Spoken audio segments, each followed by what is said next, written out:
Well, welcome to My Life in Football, and we're back again for another series. And we are really, really lucky to have today a legend of the game with us again today. And of course, ex-England manager, and of course, played for managed Enfield as well.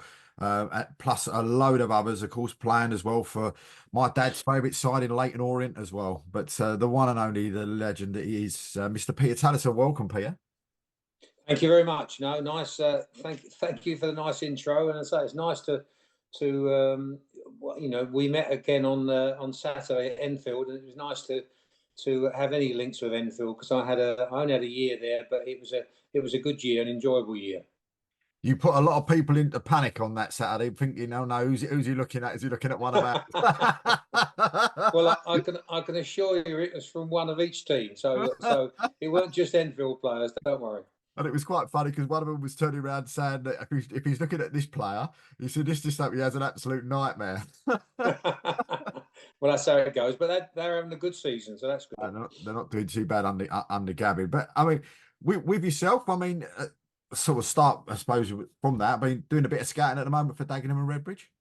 Yeah, and it's something that it suits me, to be fair, and I'm really hopeful that it's suiting Dagenham because it's something that I want to get out and look at, keep involved with football. I go to a couple of games a week. It's nice to see all the different levels and different people, and as you say, because I'm a bit older now and I've been around, I normally get good welcomes from clubs, and it's always an enjoyable time. Yeah, absolutely. So I suppose how we normally start these off periods is we go back to sort of first time sort of involvement in football. But I mean, with yours, I mean, when was the first time that sort of football came into your life? Well, I was born near Southend in Essex, a place called Rochford, and I was typical young boy that loved his football. At the back of my house, there was a big field, and there was some good football pitches on it.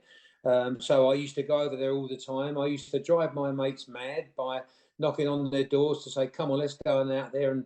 And then at times we'd play 2 against 2 or 3 against 3. We definitely couldn't afford a football at that time. That is a cert. So we played with smaller balls, tennis balls, and so on, smaller goals. And I still, to this day, think that helped my career because if you can control a tennis ball and be in control of that, then you've got a good chance you'll then get hold of a football. So I was typical young boy, loved his football, played for the school team, played for the district team, eventually played for Canvey Island, which is where the district team manager was from. Had trials at Southend United to start off with, schoolboy trials. I had schoolboy trials at Crystal Palace. I had schoolboy trials at Tottenham.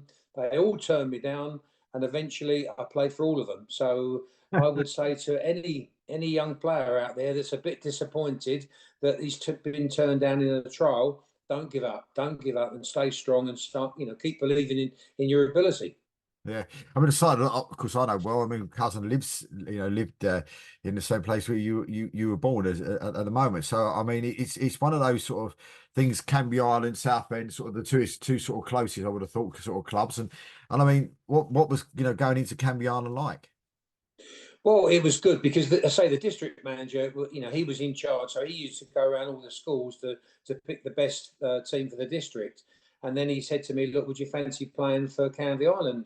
I think it was under 12s, under 13s at the time, and that's how I started. And we had a very, very strong team, really, really strong team. Where players today go from non-league into the league. If that had been the same time, I think there'd have been a lot of Canvey players go there. I thought we were very strong. I remember we beat Southend United 6-2 on a Saturday, and Southend United were the pro team. So that's how strong we were. But it was good, and then eventually I got into Canvey Island's first team, the senior team, and that was interesting because I suppose I was the young flash lad there, getting kicked all over the place, and then the big Canvey senior players would go and kick them for me because I couldn't kick them. Is that always the way though with the youngsters? Do you still see that today sometimes when you go around even doing scouting some of the smaller ones? Yeah, I think so. I think okay, the game's changed now. It helps. The type of player I was, the game now has changed and really helped because you don't get booted all Mm. over the shop. That you've got to be very clever to foul people these days. And if you do foul them, and the referee susses that you're on a booking, and that's going to restrict your afternoon kind of thing. So that still goes on, I'm sure. Players don't want, defenders don't want the attackers to be in charge. That is a certain. Mm. So I mean, from Canby Island, you went to schoolboys and stuff. Then youth career sort of to Southend United, and then Yeah, yeah. I say this still, and and because it's such a long time ago, I'm doubting it, but I know it's not. I know it's correct. But we played a game for Canvey against a team called Rayleigh Town or Rayleigh Athletic. It was definitely Rayleigh, and we won 28-0. And Ernie Shepherd was watching the game, and Ernie Shepherd was a famous Southend United manager. And anyway, they got hold of me after the game and asked me to go down to the club in the next morning. This was a Saturday game, and he asked me to go down to the club the next morning to sign. And I signed school, youth team forms, apprentice forms, and it was the day before my 17th birthday. And if I hadn't signed then, I'm not convinced I'd have been allowed to sign because that was the rules at that time. So that was a little bit of luck on my part. Anyway, I signed for Southend. Within a month, I played in the first team. I think it might have been 3 weeks. Played in the first team, and I still say to this day with youngsters that if you get a chance to play at a lower club, you've got more chance of getting in that first team quickly. If you go and play the Tottenham Hotspurs, you've got to be as good as Glenn Hoddle to go and play in the team. Where I think other players will not be as good as that, and you might get a bit more experience, good experience earlier on. mm. So I mean, from there, I mean, according to what I've got in front of me, anyways, about 75 appearances in the first team from when you finally get there. I mean, what was it like playing for Southend though? I mean, because we've been It was a few fantastic. times in county cup games with for sort of Essex teams and gone up there to play them up there, and it's a lovely little ground. Yeah, no, it was a good experience because you could imagine I used to go and stand behind the goal and watch the games. So all of a sudden, then I'm in the first team, and it was a little bit front. Much as I loved it, and I did love it was a terrific to play for Southend. It was a bit frustrating because the manager, I wasn't the manager's player. I was a local player. The manager came from up north. It was Arthur Rowley at that time, who was a famous goal scorer, and I wasn't his player. So there was always too many times I felt that he left me out, and I was substitute too many times, and so it was a little bit frustrating. But then saying that, it was also probably a great education for me to be involved with Southend, very quickly involved in the football training with the first team, and I'm sure I learnt lots. And there was a lot of good players there. A lot of them, unfortunately, are no longer with us, but they were such a help to me and give me some tremendous advice. What was that? Division Two as we know it now? Were they then? Or That would have been the lowest. So that would have been yeah, League Four at that League time, Four, yeah, Division yeah, Four at that yeah. time. And we did get promotion at 72, 73. So that was good fun. And yeah, it was strange because the game before we got promotion, we played Cambridge United at home, and there was 17,000 watching us. And Wow. I had to go in goal because we only had one substitute, and I was the sub, and the goalkeeper broke his arm, and I had to go in goal. And imagine I'm not the biggest. Anyway, it was all right for a little while, but then I let in 2 goals, and then they changed the goalie again, and they put somebody else in goal, and I went outfield. But we still lost the game 2-1. But then the next game we got our promotion. Yeah. I mean, that sort of scenario, though. I mean, make coming on the sub and you got to go and go. You must have been what? Hang on a minute, what's going on here? Yeah, yeah. Well, I suppose a lot of even one of my grandsons now wants to be a goalkeeper. A lot of us, I think, when we were young, we always fancied that being Mm. the goalie, making those great saves. But on the other side of it, there's times you don't touch the ball for ages. So, but anyway, but it's one of those. I just offered to the manager. I said, look, I'll go in goal, and he said, okay, you're going to have to. So anyway, so there it happened. So how did the transfer come from Southend then? I mean, at the time, what would have been Division Three, and So, then so Southend would have been League Three, and again, all of a sudden, I get a phone call from Southend to say Crystal Palace want to sign you, and I didn't have a clue. Where these days you would know, and so I go to see Crystal Palace.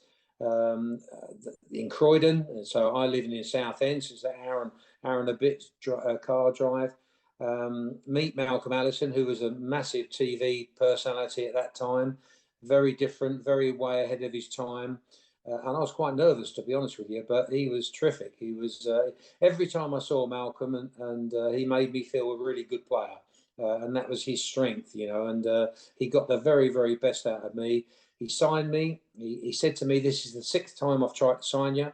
And again, I didn't have a clue that he tried to sign me before. He said 4 times at Man City and 2 at Crystal Palace, and so it was a wonderful move for me, because all of a sudden I'm playing in the team. I'm in the team every week, playing in front of 20,000 fantastic supporters at Crystal Palace, and it was a great, great experience.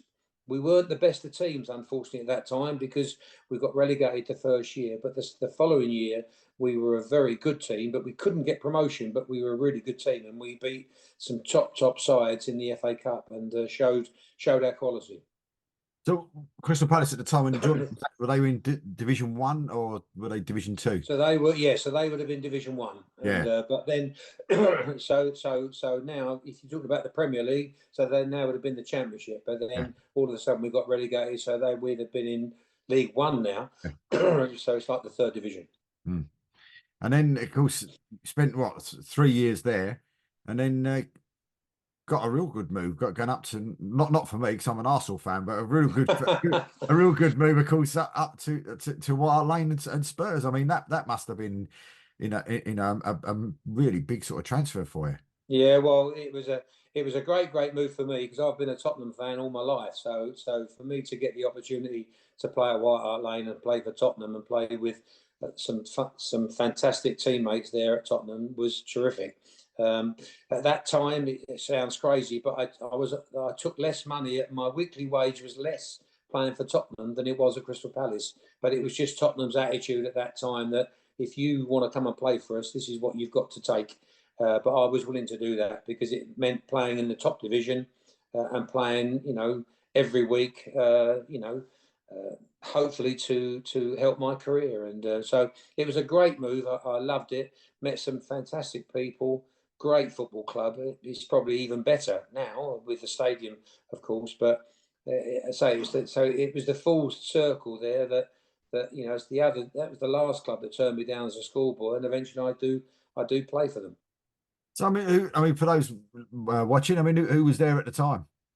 Glenn Hoddle was probably the best player I played with. Steve Perryman was the best captain by a mile. He was an unbelievable captain. Still keep in touch with Steve today. And then so that was 76. I went there, and eventually in 78 they signed the Argentinians. So which was unusual at that time. Not of course now, but it was then. All of a sudden we're watching the World Cup in 78. Argentina win it. Ozzy Ardiles is probably one of the best players in the world, and he signs for Tottenham a week later. So it was an incredible situation that straight away he's a teammate. And but again, supporting Tottenham all my life, and a lot of my family were Tottenham supporters. I used to go and watch Tottenham play every now and again if I could get there. So again, for me to get the opportunity to play for them was fantastic, really.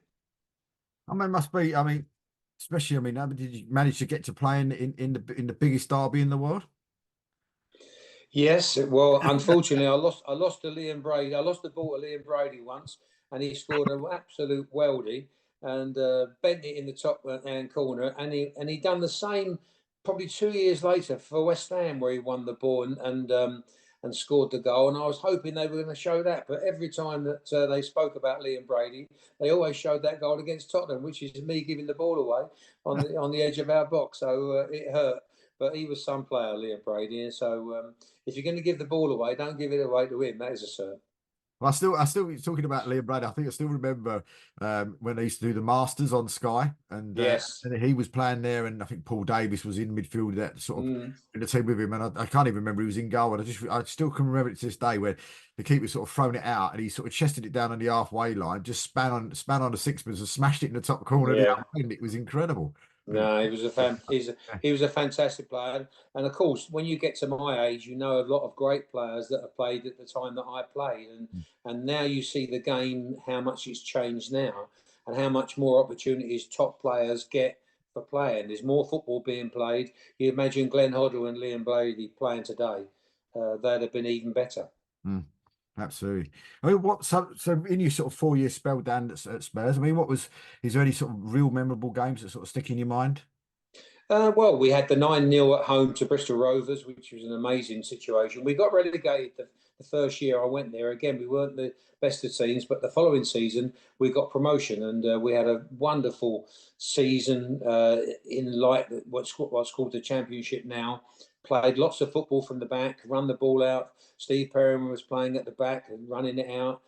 Glenn Hoddle was spraying the balls all over the shop, and we had some great goal scorers. John Duncan, Ian Moores, Chrissy Jones, so we had some really, really good players. So it's a very enjoyable season.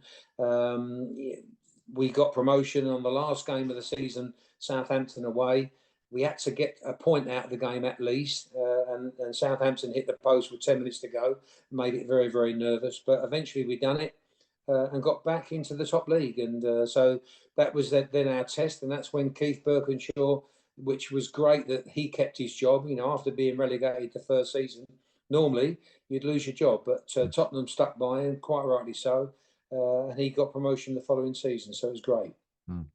And of course, when your time at Spurs came to an end, you went to the second best club in the world. You went down to sort of down to Brisbane Road and played for Yeah. Leyton Orient. I mean, was that, how can I put this?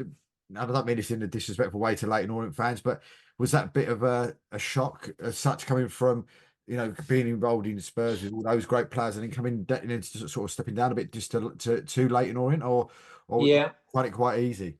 No, it was a bit different, to be honest with you. And I had unfortunately, in '78, I had a pelvic injury at Tottenham that messed me up a little bit. And I just think that, unfortunately for me, the management lost a little bit of belief that I was going to be the same player, because I was reliant on the pace, and it was a new injury. It's a new injury to the English football. A lot of people didn't know what was going to happen with the pelvis, and if it's moving around, it was giving you groin problems. And I was always reliant on my pace. So if it meant I wasn't going to be able to run the same way, I think people lost confidence in me. In the end, I fully recovered and it was fine. But in the end, I felt as though Keith wasn't going to play me as much, and I didn't want that substitute situation again at my age. So I wanted to go to Orient, and Orient was very convenient for me because of where I lived.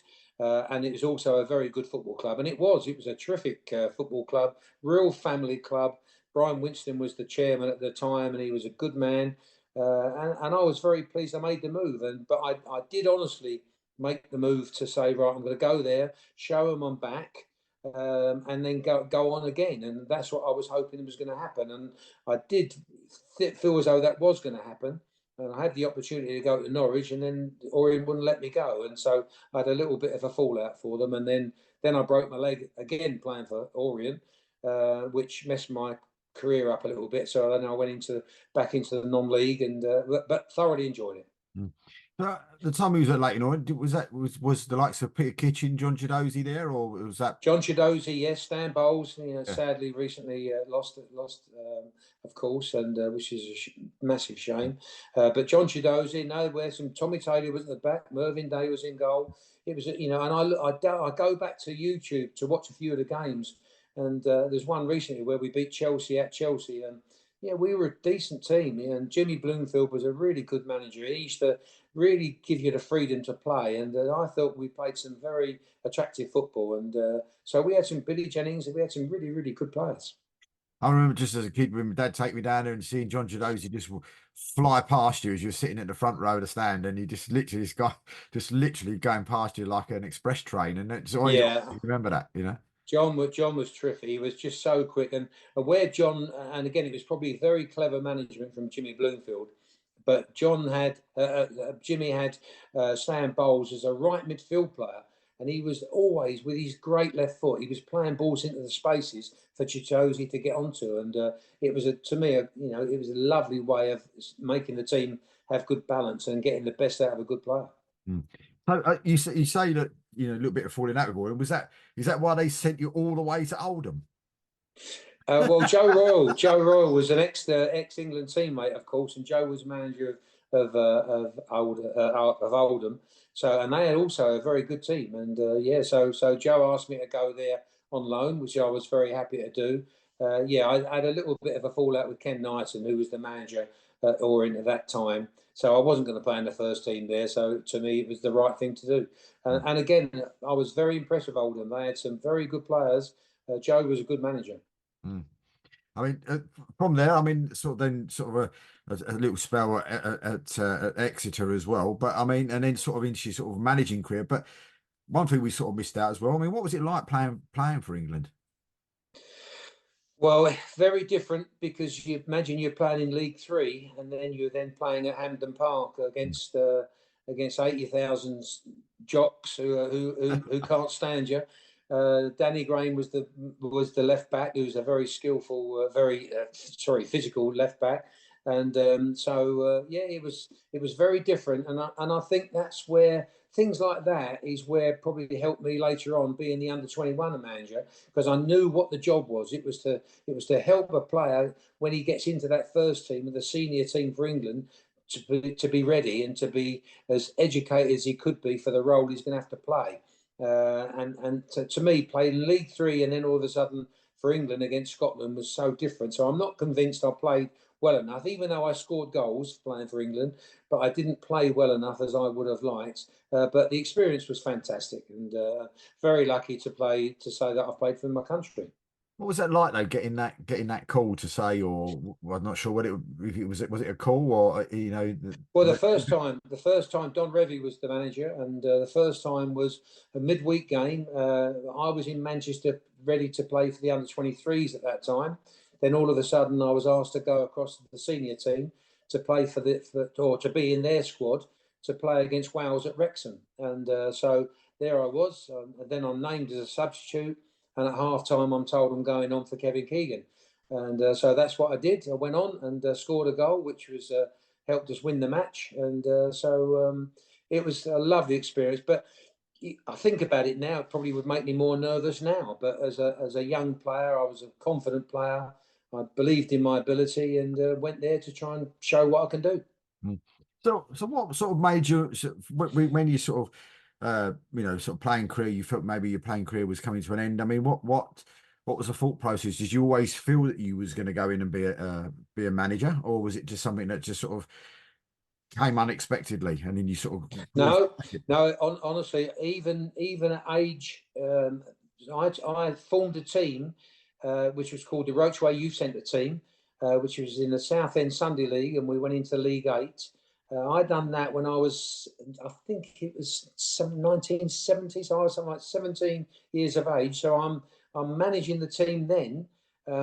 Can't play because I'm contracted to Southend United, and that's it. And so all along, I've run Sunday morning teams. My wife's washed the kit, unbelievably. So all along, I knew I was going to be a coach. So it wasn't anything to do with later in careers or injuries in careers or whatever. I always felt as though I was going to be a coach, and I'm delighted that I did. I was always used to think about it. Used to think about the game, and when I was playing at Crystal Palace, I had great help from Malcolm Allison and Terry Venables.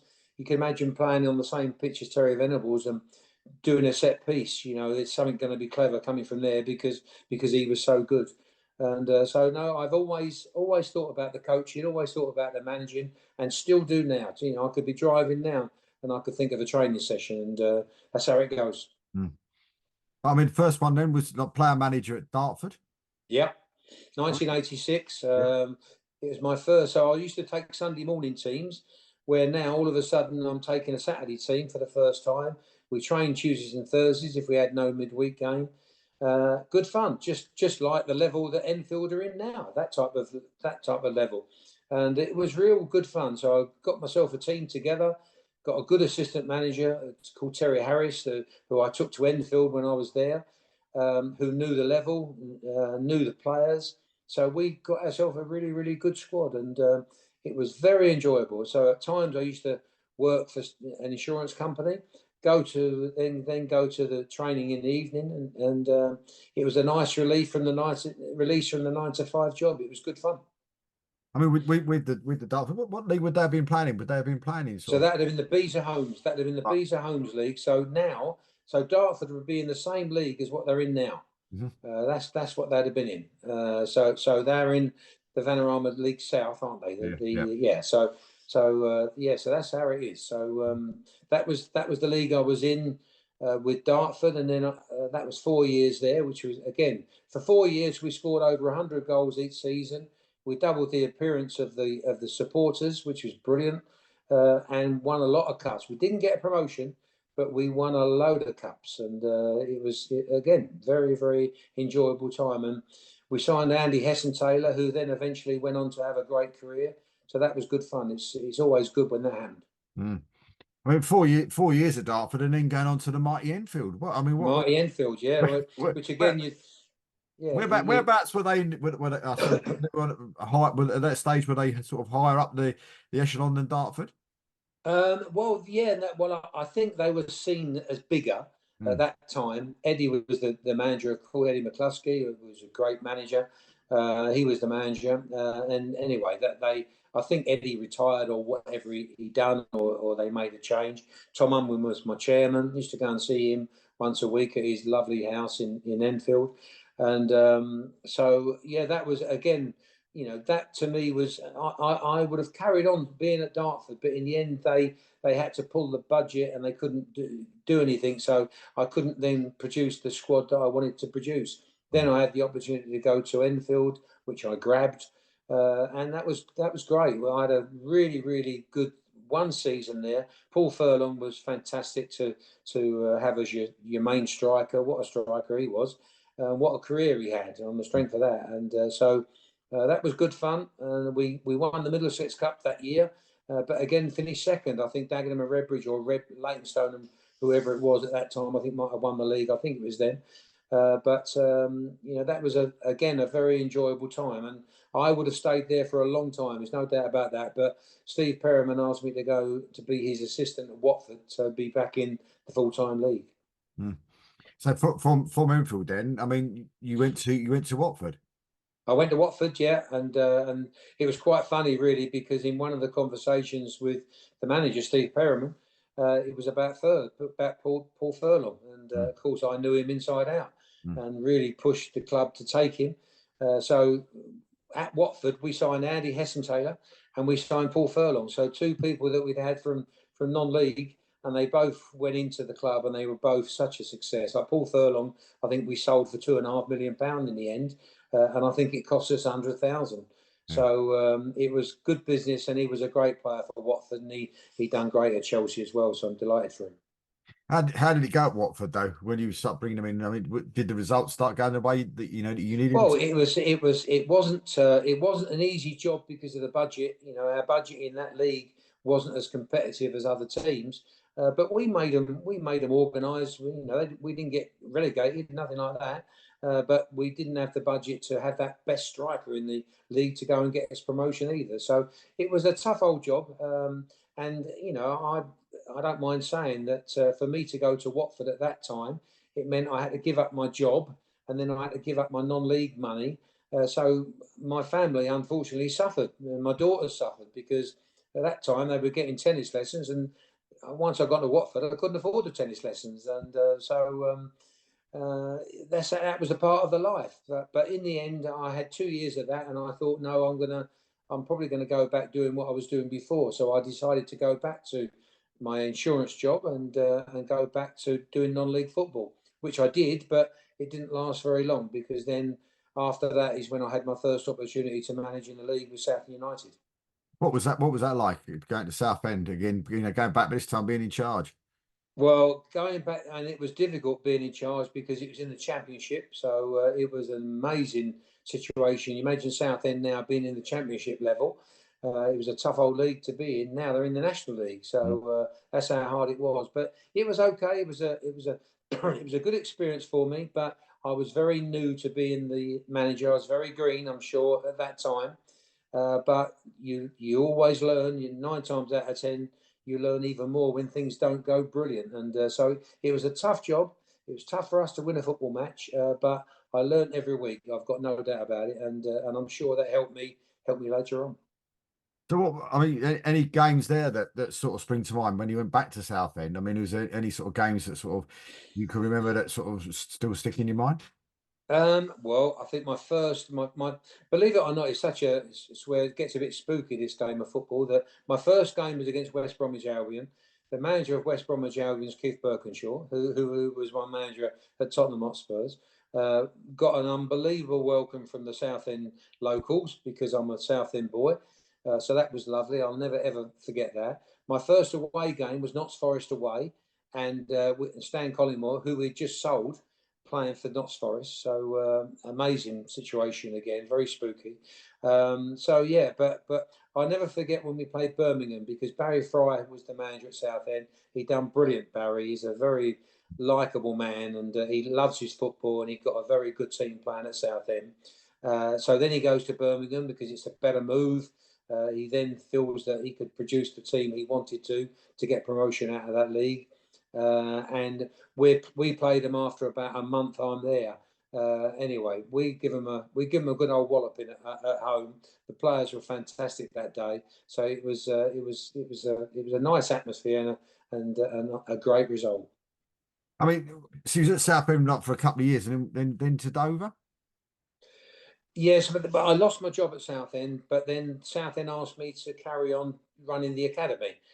So that's what I done. So I carried on taking the young kids, all different levels from like, under 11s to under 16s, carried on doing the coaching, which I thoroughly enjoyed. I've always enjoyed the coaching and still do.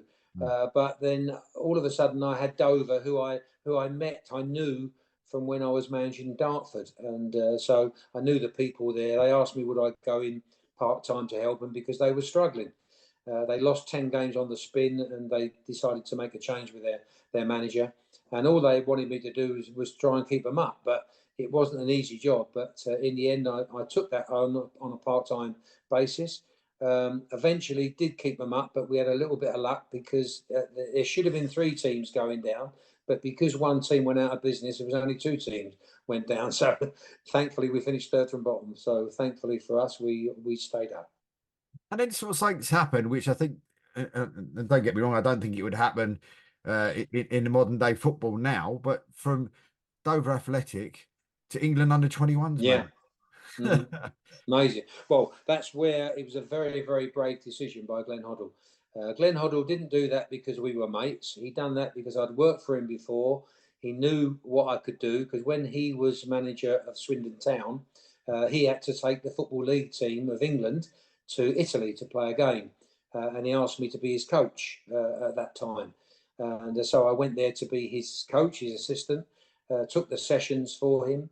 And thankfully for me, hopefully that remained in his mind for when he got another job. And so all of a sudden, he got the job of managing England. He wanted a full-time under 21 manager. So all of a sudden, I get a phone call, and I can't believe I got the phone call, and can't believe my luck. Mm. And as you say, at this particular time, nobody these days would take somebody from the National League to manage England, but they should do because everywhere I go, whether it's Enfield now, whether it's National League, whether it's Isthmian leagues or whatever, there's some very good coaches there that deserve an opportunity, and with the right facilities and the right opportunities, they show how good they can be. And I still say, and she's not just because you're there and on Zoom with me, but probably the greatest England under 21s manager of all time as well. Well, yeah, I must admit, it was a very, very enjoyable time. I was very lucky to be in that job because you can imagine the under 21 players, it's like being the best reserve team in England, and they want to be in that. The only way those under 21 players want to be there is because they want to show the manager how good they are Mm. because they want to get in the senior team. So every time they turned up, they'd done it absolutely right. So I hardly had a problem with them, and they were such fun to work with, and they had such quality. You could put on any training session that you wanted to, and they could handle it. They understood it because of their intelligence and the way that their quality showed on the pitch. And so it was a lovely job. And I look back now at the results that we had, which were great. But that wasn't the important thing. The important thing was to get somebody through to the senior team that Glenn knew he could go and play the same shape, and they would understand what a wing back does, or what a centre half does in a three, or what a holding midfield player does. All little things like that is what we tried to get into the boys, and so they were organised even before they kicked the ball. Hmm. I mean, when you sort of announcing your sort of first squad and stuff, I mean, who you know, give us some of the names because I can guess some of them, but give us some of the names that you know that were in those sort of those early squads. Well, early squad, I think we had Emil Heskey. You know, Emil was in most squads until I left. To be honest with you, Lee Boyer was there. We had some, you know, some. Honestly, we had some fantastic players. People say to me, "Who's the best player you ever worked with?" And you think, "Hang on a minute, I've worked with David Beckham, I've worked with Rio Ferdinand, Frank Lampard, and Kieran Dyers, and and some of the goalkeepers that we've had, and all that." So I'm so lucky. Emil Heskey and Michael Owen were our front two when we played against Greece at Norwich. What better could you have as a front two? So very lucky, and I'm hopefully if it meant I added 0.5% to their careers, I'd have been delighted. What was your first game as England under-21s? Who was Against Moldova away. So we played Moldova and Georgia away very quickly. And again, what people don't realise, at the end of the game, we won them. Okay, so that was good. But they don't realise how good some of these players are and some of these teams are. You play Moldova, you think it's going to be a walkover, but it's not. And so I think we are guilty a little bit, not the management, but maybe supporters at times. They just look at England thinking you're going to win, but you've got to give the opposition a bit more respect than that, because all countries, I've had experience of working in Bahrain and things like that. All countries absolutely love their football, and because they love their football so much, they take it so seriously, and they are going to get better. And Mm, they have soccer schools, and they have places where players are going to improve. mm. I mean, through there, I mean, what was your most memorable game, sort of in your first stint as under-21s manager? I mean, was there one that's really sort of stands out more than the other? Um, Well, yes, there was a lot of games because in qualifying games we were unbeaten. That's where I found it a little bit strange when I did eventually lose my job, because we were unbeaten. But there was a game where I knew I was leaving, because I was told by the FA that Howard Wilkinson was going to come and take over, which was absolutely fine. And I've got to say, I've got the highest respect for Howard Wilkinson. He knows what he's doing. And he knew how he wanted to plan his job as technical director, and he wanted to run the under-21s. That's why the change there. But I knew then I was going, and we played Poland at Southampton. And the players, nobody knew until the week after the game. But we played Poland at Southampton. We won 6, and we scored 1 goal. Frank Lampard's goal was after 29 passes.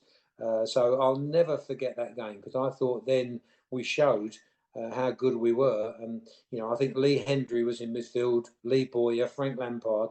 You couldn't get a much better midfield than that. And my God, did we play well that night, and did we show how good we can be? And it was announced a week later that I was leaving, so the timing was probably wrong. But it was a great memory, and I've got great memories. And I went back a few times as well to manage the under-21s on a part-time basis as well. So I've got no problems with the FA. They were brilliant for me. And I mean, when you left there, sort of went down to was it Mr. Paul Scally at the time down at Gillingham? Yes, it was. Yeah, so I left the under-21s. Then I went to Gillingham. Got promotion in the first season, which was great, and even better if you can get promotion. If you can guarantee a promotion in a playoff final at Wembley, that's the place to do it. Yeah, but of course the nightmares about that is that there's got to be a loser as well. But no, we got a great promotion. Again, that's how spooky this game is. Andy Hessentail's there. Him and Steve Butler, who I knew and played with, and both had them at Watford, were both the coaches there. So we had a tremendous atmosphere. Tony Pulis left a really good team. They lost against Man City the year before at Gillingham. So it wasn't an easy opportunity, but it was a good opportunity, and I thoroughly enjoyed it. Probably the best and most iconic playoff final, or one of there's ever been, hasn't it? I think the one before, we've the year before you came against Man City, because a lot of people say if that wouldn't have happened, then maybe that Man City won't be where they are now. But you never know. Well, exactly. You never know. Exactly. But that's what football is about, really, is that sometimes somebody loses a match and there's a change and then it gives somebody else an opportunity. And Mm. so that's where you can't predict the game. But in my own experience at Gillingham, I say it was terrific. It was a good opportunity for me after the under 21s, because I was not an old manager then. I was a young manager then, so I wanted to be out on that training pitch with them. And of course, then sort of from there, sort of moving on to Leicester as Hmm. well. And am I right in saying as well, but during that time as well, you had the privilege of sort of being caretaker manager with England as well. And Yeah. I might make myself look like an idiot when I'm about to say this, but I'm sure I'm not. But what isn't your claim to fame? You was the man that made David Beckham England captain. Well, it's not my claim to fame, but that's what everybody always mentions. So I'm not going to turn that down to agree with them. But no, I think it was what people don't realise is the involvement. In '98, I was involved with the team in France as one of the coaches. So you get to know the players, and you know what they're like. And David Beckham was always available for England. He never didn't want to be there. There was a lot of older players there that didn't want to go every game. They wanted to just go for the qualifying games and not the friendlies and all things like that. Where if you had get-togethers and friendlies, David Beckham was always there, and what people wouldn't have realised that. All of a sudden, I get a wonderful opportunity to manage the team. I'm at Leicester and enjoying myself in the Premier Division. Then all of a sudden, because of my involvement with the FA, they're looking for a manager for one game. So I get a phone call from them, and then no restrictions on the team selection. So I decided to pick a younger squad in that. So it meant I needed a new captain, and Gary Neville and Gareth Southgate were in that squad. And if you think about it now, maybe one of those might have been the better manager, better captain. But in the end, I went for David Beckham for the other reasons. He got sent off against Argentina, got absolutely hammered a year later, which was not deserved because it should have been a yellow card anyway. And I felt as though he deserved it Mm. because of his love for the country. Anyway, he turned out to be a great captain. He was a captain on the night for me, but he carried on being captain for Sven, and it worked out brilliant. Mm. And on that night, it was you went to Turin as well, and Yeah, and brought in Gareth Barry, Jamie Carragher, yeah. Kieran Dyer, Rio Ferdinand, Emil Heskey, and Seth Johnson. Seth Johnson, the people will give me a little bit of stick for, they say, how did he play for England? But Seth was a very, very talented player. And if he hadn't have got the injuries that he got, he'd have ended up playing in the Premier League a lot more. Mm. And he actually could have scored with his first touch that night. He was very unlucky not to. So, yeah, it was a great night. Emil Heskey, I'm telling you, got fouled about 3 times that night. We should have had 3 penalties. But I know that the referee got given a retirement award after the game present. So I think that was from the Italians. So I think that was a clever move. But I mean, that could be a good quiz question. What would was the 6 players that you brought in from the under 21s? But I don't think Yeah. it probably might get 5, but I don't know if they'd get to Seth Johnson. Yeah, no, no. Well, honestly, it was yeah. Even that night, Paul Scholes and Stephen Gerrard were injured in the build up to it, and so there were another couple of younger players that could have turned out to make us even stronger that Mm. night. Excuse me. Which is good, I suppose, in a way, because I'm assuming you knew majority of those players anyway from your time as under 21s manager, so you'd got the confidence in them anyway. Yeah, no, I think so, and I think that I carried on doing it the way that I'd have always done the under 21s. It was always a case of the preparation, putting as much into the minutes that you've got with the players. I think we had them for about 3 or 4 days, so there was always covering the defending, covering the attacking, to give them a clue what they're going to be up against the Italians on that Tuesday night. And who knows if they'd have kept you in a position, we might have won a World Cup. Well, you never know. You never know. But you know, I've got no. You know, I've only got happy memories on that. I think they've looked after me, the FA there, and I think thankfully I've put in the minutes for them. No, absolutely. And of course, then from Leicester, you moved on to Brighton Mm. for a season down there. Yeah, that was good fun. It was again Mickey Adams, who was manager at Brighton at that time. He went to Leicester to replace me. He went with Dave Bassett to replace me at Leicester. So then I had the opportunity to go to Brighton. I think they were third in League One at that time, and yeah, we won the league, which was good fun. Then we got a promotion, and so got them. We were at the Withdean then. There's nothing like the stadium Mm. that they're playing in now, but that was also their fantastic changing room. They had a great team spirit, and they won a lot of matches because they were so together. Mm. I mean, do you ever get a chance to go back to any of these? You know, as their sort of special guest type thing. Do you ever get the chance to go back to some of the grounds that you managed at? Yeah. Yeah, oh yeah, no, honestly, you know, okay, you imagine at Leicester, in the end, it didn't go so well. It started off great, but it didn't go so well. So I don't go back to Leicester as such, but if I did, I've been back before, but, you know, they were not going to invite me back as a popular manager because unfortunately I probably wasn't. But I go to Hull City, where Hull City worked out to be you know, a terrific job and a very successful time. At Brighton, if ever I've gone back there, they're always fantastic, you know. So I'm very lucky that you know over my time as a manager, I got 5 promotions. So there's 4 places I can go to because one of them, Hull City, we got 2 promotions. So you said from there, from Brighton in, then sort of into Hull. Obviously, by the sounds of things, and you know, by the looks on your face when you mentioned Hull, it was a lovely time for you. Best time ever. Honestly, I was there. I took my wife up to Yorkshire quite recently, and we went up to back to the ground, done a talk before the game. Happy memories, really happy memories, because it's a wonderful place. You know, great football club. It was a sleeping giant, and then thankfully we got a couple of promotions and to set it off again. And they're going well. They're going well again. They've got a very good young manager, Liam Rossini, in there now. But if anybody ever asks me about best job or most proudest job, I always say Hull City because you know they were 18th in League Two when we went there, and then all of a sudden we got them in the Championship. And of course, while you was at Hull, you got the chance to go back to England under 21s again. Yes, it was again, you know, and again things like that are always good.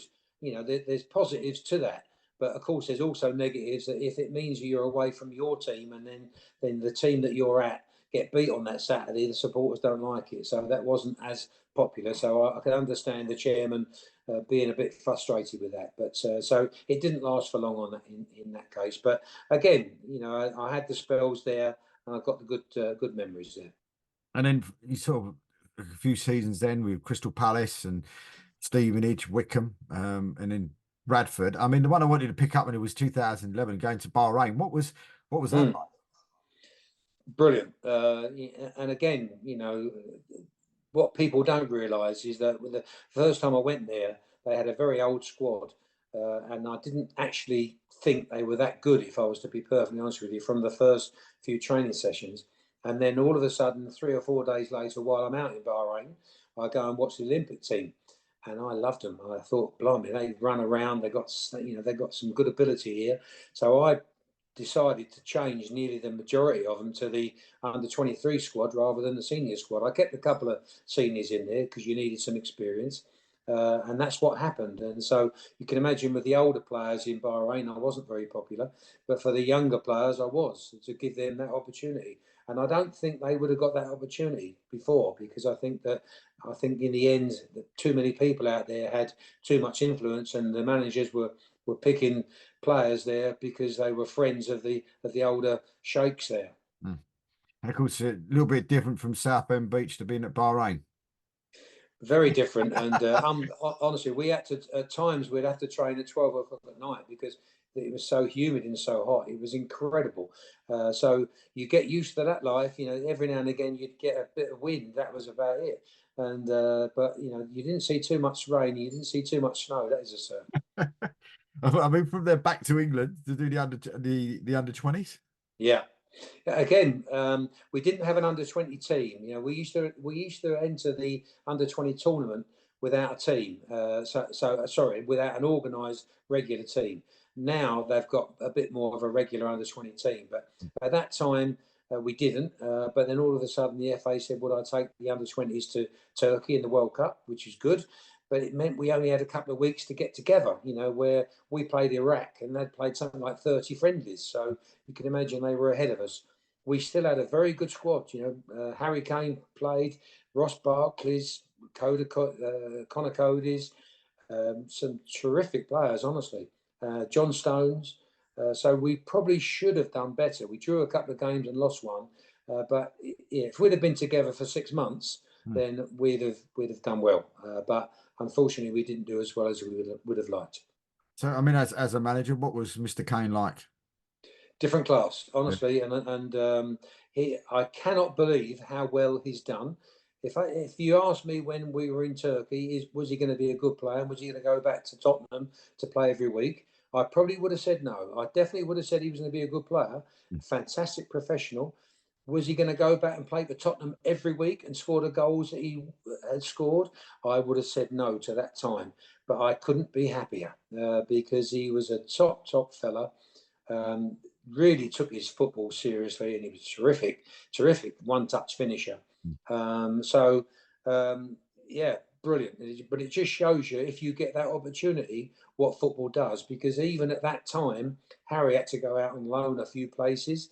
He wasn't in Tottenham's first team, and then in the end, they give him that opportunity, and he absolutely grabs it. So he deserves everything he's got, and every week he plays, you expect him to score. He has set the standard so high, and what a player! What a player! Well, I think he was not a great player before, but he's all right now. He's doing really well, isn't he? Why? Because he gives Orient some money. As long, Gives him a shirt sponsor. now he's at Bayern Munich. He's all right. He's a good player. He's a great player there. Unless, of course, when that draw comes out, and of course, when people see this, they'll think, what draw are you on about? But of course, for us, there's a draw tomorrow that as long as he doesn't, they don't pull us out of the draw tomorrow, it'll be all right. So, but there we go. We'll see how that pans out tomorrow. But for me, under 20s, back to sort of, he was at Gillingham, but then there's one I'm going to try and say. I mean, not sure. Was it South Africa, the Kerala Blasters? In India. Yeah, Kerala Blasters. Which again, you know, the physio who I had at Hull City was working at Kerala, and he told, you know, they said they were looking for a manager, so the physio mentioned my name, and then they come over and had an interview and all that, and again, good experience. You know, I'm more for saying yes to things than no to things, so it gives me the opportunity to have a different experience at all different levels, and incredible atmosphere for their teams in India. They loved their football. You know, Kerala Blasters, we used to have something like 80,000 people watching us. So you can imagine the coach journey to the game was incredible. Again, we didn't win as many matches. You know, we won the first match and then we drew a couple and all that. So I wasn't there long. But again, great experience. Glad I've done it. You know, I hope it was such a lovely country to visit. Every week you go to different beautiful places. It was good fun, and the Indians were fantastic, I've got to say. So respectful, and I love their football, and I hope it takes off. Was that situation when you go to places like that and to Bahrain, you sort of had to take the family with you, or was it say there and then keep coming back? No, so both the places in Bahrain, my wife used to come out for 3 weeks at a go, things like that.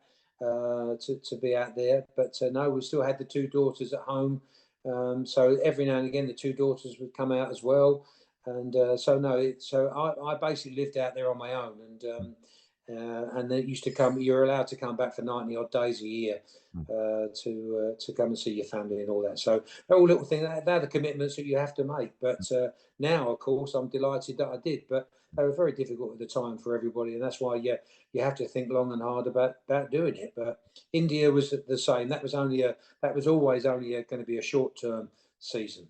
I mean, from there, back being a caretaker manager at Gillingham for a time, and then Dagenham and Redbridge and Welling, and then all of a sudden I do remember actually we was doing a non-league show, and I remember sort of it sort of pinging up while we was on the non-league show that we do on a Monday night, and of course it said on it that Peter Taylor's the new manager of Morden the Tiptree, and it sort of took me back a bit. Wow, hello, this is fantastic. Do you know what I mean? To have an England manager down at Morden and Tiptree, and I mean what was it like down there? Well, I think it's just my situation at the minute. As you say, at that time I would have been 70 years of age. Wasn't getting a phone call to go back to do 7 days a week. So in the end, what do I want to do? I've still got other commitments as well. I'm still alive and kicking. And if it meant then you could go somewhere that's 20 miles from your house with good training pitches, or you could take a team twice a week training and a match on a Saturday, it's something that's going to interest me. And and I'm delighted that I did. And I'll do it again tomorrow without a doubt, because it was good fun. And it just meant I had a bit of involvement in the week. As I would say to anybody, if anybody's thinking about retiring and doing nothing, that it will drive you mad. You want that phone to ring you. You want to be doing something. You may not want to be doing something for 7 days a week, but you want to be doing something, and that's what Morden and Tiptree give me that opportunity to do. And so I was pleased with that. But in the end, the way it worked out, they wanted to organise their team a different way. So it didn't involve me, which is not a problem. I haven't had a fallout with them. That's how it goes. So now that's why I'm just out now scouting, because I want to be doing something, and it's perfect. Yeah, I suppose sort of last question for you, because we know you're a busy man, but I mean, the sort of last question, if you could say, sort of, I suppose the same question, but with two different answers, I suppose. What has been your sort of proudest moment as a player, and what has been your sort of proudest moment as a manager? Proudest moment as a player would have been playing for my country, because as a Division 3 player, that wasn't easy. But and if you think about as a young player, I got turned down by all the clubs that I eventually played for. Mm, It shows a great determination. So if you means that you're rewarded for that. Determination by playing for your country, then I'll take that. mm, Playing for Tottenham was terrific. Meeting Malcolm Allison and Terry Venables as my managers and coaches was terrific for me. As that goes as the player, as a manager, then Hull City, without a doubt, is my proudest job. Of course, to manage your country is fantastic. That's lovely. But that was because of a certain situation. But in Hull City's time, that was a lot of hard graft by a lot of great staff that we had, and it worked out. We made some good decisions there to make the team successful. So I'm always very proud of that. mm.